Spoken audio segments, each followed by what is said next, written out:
If you are approaching burnout, like 50-ish% plus of people right now, then I want you to watch this week's training because I'm going to go through the 3 steps to begin overcoming it.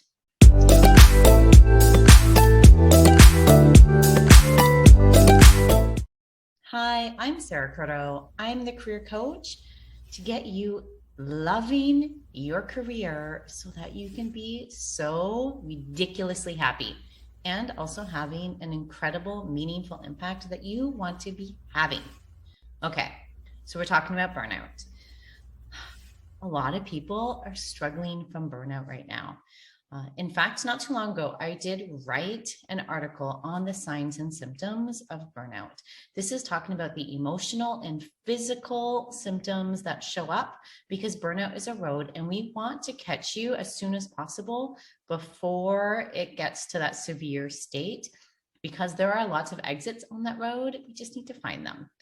I also, in that article, talk about the 3 common behaviors in case, like me and maybe not always in touch. When I went through burnout, it took me the behaviors to notice. So I also talk about that. So you can click the link below this video in the description to read that article to see if you need to be watching this. But considering Deloitte did a survey and over 70% of their respondents, Indeed did a survey, over 50% of their survey takers reported being burnt out. So in all likelihood, this is probably something you're struggling with. Now, a third of Canadians right now on a leave are on it for mental health reasons, a third. And a lot of those mental health reasons are brought on just from the toll that everything is taken. Now, I'm going to be honest, the pandemic has sped things up, but this is something, I wrote that article originally before, because this is something that had been increasing at very high levels even before it. That's just acted as like gas to the flame or fire. You know what I'm saying? I unfortunately know very many people, know a lot of people personally right now who are on a stress leave because of burnout. Over the past 2 years, the amount of people I know who have taken a leave outnumber the people who have not. So this is something that a lot of people are struggling with right now. So these are the 3 caveats that I want to talk about, the things that need to sort of happen or to be thought about. Number 1 is I want you to see your doctor. And no matter where you are in the stages, I think having a conversation with your doctor, letting them know what is going on so that that conversation has started. If you are severely burnout, where you have begun isolating, where your performance is tanking, where you're becoming less and less optimistic, I highly recommend you consider a sick leave. If sick leave is possible and available for you, I would consider it on any point. Like the sooner we can really dig in and handle this, the better. But seeing your doctor and involving them in the conversation is definitely something I think you should do. The second thing is you need to talk to your manager. And I know you don't want to hear that. And I really don't want you to pause and stop because of that. But they have to know what's going on. And they need to be brought into this problem-solving conversation. This is a problem the 2 of you can solve because their support throughout this process of overcoming the burnout can go a long way. Now, this conversation is about communicating. It's about prioritizing what's on your to-do list, like how to prioritize, evaluating what needs to be done and what doesn't need to be done, and then also managing expectations. Now, lastly, if you can't get a sick leave approved, and if your manager is not supportive or you're in a toxic work situation and so talking to your manager is sort of out of the question, then we need a fast exit strategy for you. So this could mean dropping almost everything in your work, doing the absolute bare minimum, and focusing 100% on getting out of that job. Or maybe you consider quitting if even that is impossible. Because I know why I give you these three caveats is, as a career coach, I know the long-term impact of burnout, and I know the impact it can have on our careers and on our lives and ourselves. And I really want you to avoid that. Okay, so let's start. Caveats out of the way. Let's start to really digging in, getting focused on overcoming burnout. So there's 3 steps. The first step is we need to know how you got burnt out, because this is different for everybody. Now, I'm going to talk about the 3 most common roads to burnout, and then we will problem solve for these. The first is people pleasing. We just can't say no. So our plate gets too full, too heavy. The other way a lot of people get burnout is our need to overachieve, to be the best at what we do, to be like perfect. And we also want to make sure that other people kind of know that we're doing it, but we get so focused on success and perfection that our well-being is ignored. And then the third is those of us who are unfortunately working in a heavily toxic environment, be it a boss, coworker, just the culture itself. It's poisonous and it's bringing us down. So these are 3 different paths with all of the same destination, burnout. So I want you to recognize where you are on those paths. It could even be a combination of them, but those are the 3 most common.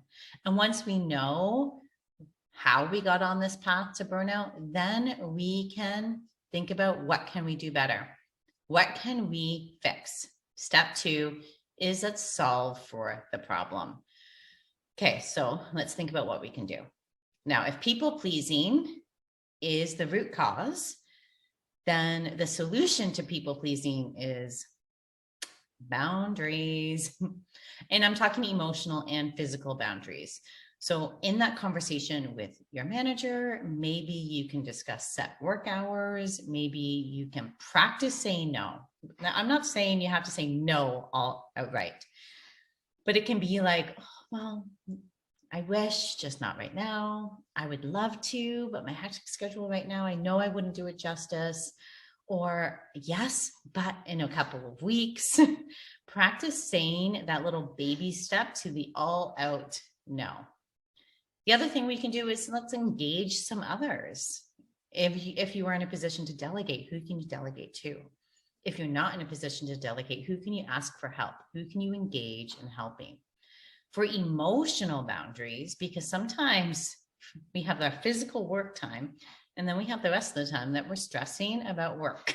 So that's like watching TV and having one part of your brain on work, one part of your brain on the TV show.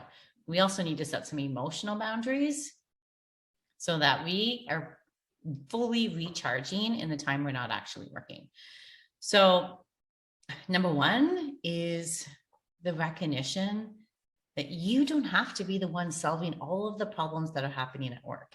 You are not the only one to do a specific task. You are not the only one. And now this can feel very true. But if we can remind ourselves we are not the only one, that helps with a sense of relief. It kind of just removes a little bit of that pressure. I really like when I'm trying to set emotional boundaries is is an end of day kind of ritual. So it's like closing the office door if you're working from home. It's taking a walk maybe at the end of the day. It's having a little family dance party in the kitchen. It's starting to cook dinner. It's sitting down with your kids and having an after school snack or before dinner snack or whatever, and asking about the work day and their school day and just having a little conversation. What can you do to signal this is the end of my work day and this is the start of my rest and relaxation time? And then your brain will naturally try and pull you to work throughout it. And that is okay. You're not doing anything wrong. All we need to do is gently remind it that no, we're being present in this moment. I'm going to just stay here and be present in this moment. I'm going to think about work tomorrow. And what I like to do is to-do lists, like to-do list items come up. And while it may just be faster to do it, we're setting emotional boundaries here. This is not normal times. This is burnout times. We're just making a note of it in our phone that we will then check it in the workday. Okay. So emotional and physical boundaries. Now, if overachieving and perfectionism is the root cause for your path to burnout, then we need to lower the bar. So I want you to think about school. Like 100% gets you an A plus, but 90% does as well. And in fact, 80% usually gets us an A. So you can still be a straight A worker and cut yourself some slack. You do not need to strive for 100% all the time. We can strive for less. So think about that, what that would look like, what that would feel like, and start to implement. It sounds very like out there and very intellectual, but we can start. I'm just going to do 80%. Good. Then once we kind of go into it with that, it will naturally actually fix itself. It is amazing how it works. So focus on the 80% or even 90%, but not 100%. Also, I want you to take a look at your job duties. Where does the majority of your stress come from those duties? And then where does the majority of your impact come from? Anything that's on your stress list that's not on your impact list, let's let them go. And then we can also take a look at that like universal 80-20 rule. So let's try and focus our work on the 80% that leads to our 80% of the impact, and we can let go of that 20%. Okay, that's overachieving. Let's talk about the toxic work environment. Unfortunately, there's not a lot we can do about the environment. So the way to deal with the burnout is to leave. So let's start to look for a new job ASAP. And I strongly consider, when you're in a toxic workplace, considering that stress leave and maybe quitting options. So really look to see the possibility of that. Okay, step 3 of how to overcome burnout is, how can I consistently support myself on this path? So I want you to check in with yourself daily, probably weekly makes the most sense, but how are things going? Are things getting better? How are they getting better? What can be improved? You won't be perfect at anything. It's kind of like with the saying, no, it's baby steps, but those baby steps start to take you a long way from where you are now. Also, I would highly recommend getting support, going to see your doctor. If it's getting very severe and we're seeing some mental health associated outcomes to this burnout, like severe anxiety issues and depression, a therapist, 100%, or a psychiatrist if we need to look at any medication interventions, but also a coach like me or a coach like anybody. Coaches can help give you the tools to support you through this process. And also nice to vent sometimes, but any kind of support with engaging family members, engaging friends, letting them know that you're struggling at work and we're trying to make things better, and just getting their support through it.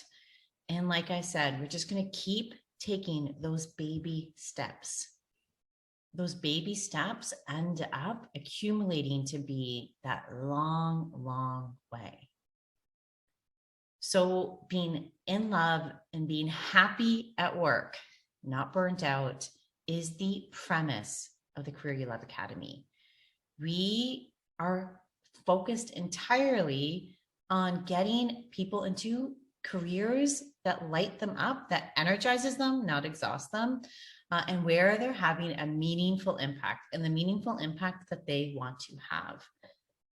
I want you to join us when we open in June.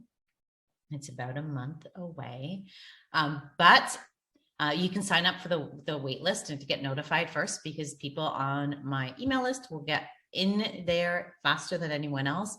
And also, We have some incredible things coming starting in June that I want you to make sure you don't miss. And that's the thing with YouTube is it's bite-sized pieces. You don't always get to hear from me day in and day out. So what I definitely recommend either grabbing my resume freebie or signing up to get notified of when the Career You Love Academy gets opened so that you can get notified when these incredible things come. But you could also subscribe to this channel and hit the notifications so that you don't miss a video and you don't miss any of the exciting announcements and series that are coming up.